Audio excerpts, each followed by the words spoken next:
Esdras capítulo 6. O decreto de Dario.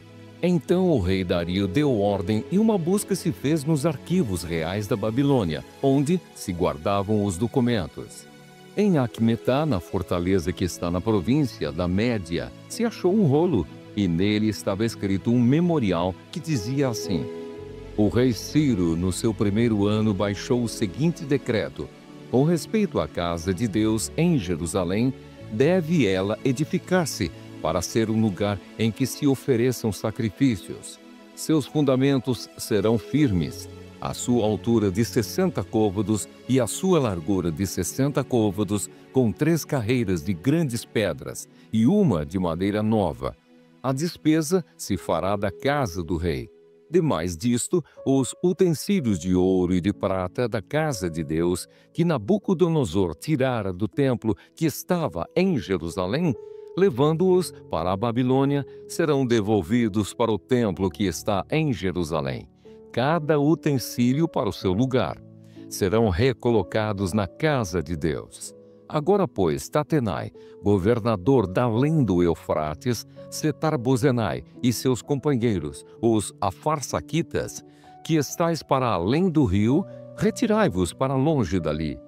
Não interrompais a obra desta casa de Deus, para que o governador dos judeus e os seus anciãos reedifiquem a casa de Deus no seu lugar. Também por mim se decreta o que haveis de fazer a estes anciãos dos judeus, para que reedifiquem esta casa de Deus, a saber, que da tesouraria real, isto é, dos tributos da além do rio, se pague pontualmente a despesa a estes homens, para que não se interrompa a obra. Também se lhes dê, dia após dia, sem falta, aquilo de que houverem mister, novilhos, carneiros e cordeiros, para holocausto ao Deus dos céus, trigo, sal, vinho e azeite, segundo a determinação dos sacerdotes que estão em Jerusalém, para que ofereçam sacrifícios de aroma agradável ao Deus dos céus, e orem pela vida do rei e de seus filhos. Também por mim se decreta que todo homem que alterar este decreto, uma viga se arrancará da sua casa, e que seja ele levantado e pendurado nela, e que da sua casa se faça um monturo. O Deus, pois, que fez habitar ali o seu nome, derribe a todos os reis e povos que estenderem a mão para alterar o decreto e para destruir esta casa de Deus, a qual está em Jerusalém. Eu, Dario, baixei o decreto, que se execute com toda a pontualidade. Completado o templo. Então Tatenai, o governador daquém do Eufrates, Setar-Bozenai e os seus companheiros assim o fizeram pontualmente, segundo decretara o rei Dario. Os anciãos dos judeus iam edificando e prosperando em virtude do que profetizaram os profetas Ageu e Zacarias, filho de Ido. Edificaram a casa e a terminaram segundo o mandado do Deus de Israel e segundo o decreto de Ciro, de Dario e de Artaxerxes, rei da Pérsia.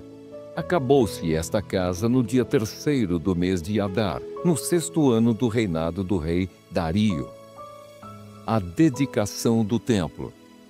Os filhos de Israel, os sacerdotes, os levitas e o restante dos exilados celebraram com regozijo a dedicação desta casa de Deus. Para a dedicação desta casa de Deus, ofereceram 100 novilhos, 200 carneiros, 400 cordeiros e 12 cabritos, para oferta pelo pecado de todo o Israel, segundo o número das tribos de Israel. Estabeleceram os sacerdotes nos seus turnos e os levitas nas suas divisões, para o serviço de Deus em Jerusalém, segundo está escrito no livro de Moisés. A celebração da Páscoa. Os que vieram do cativeiro celebraram a Páscoa no dia 14 do primeiro mês, porque os sacerdotes e os levitas se tinham purificado como se fossem um só homem. E todos estavam limpos, mataram o cordeiro da Páscoa para todos os que vieram do cativeiro, para os sacerdotes, seus irmãos e para si mesmos. Assim comeram a Páscoa os filhos de Israel que tinham voltado do exílio e todos os que, unindo-se a eles, se haviam separado da imundícia dos gentios da terra, para buscarem o Senhor Deus de Israel. Celebraram a festa dos pães asmos por 7 dias, com regozijo, porque o Senhor os tinha alegrado, mudando o coração do rei da Assíria a favor deles, para lhes fortalecer as mãos na obra da casa de Deus, o Deus de Israel.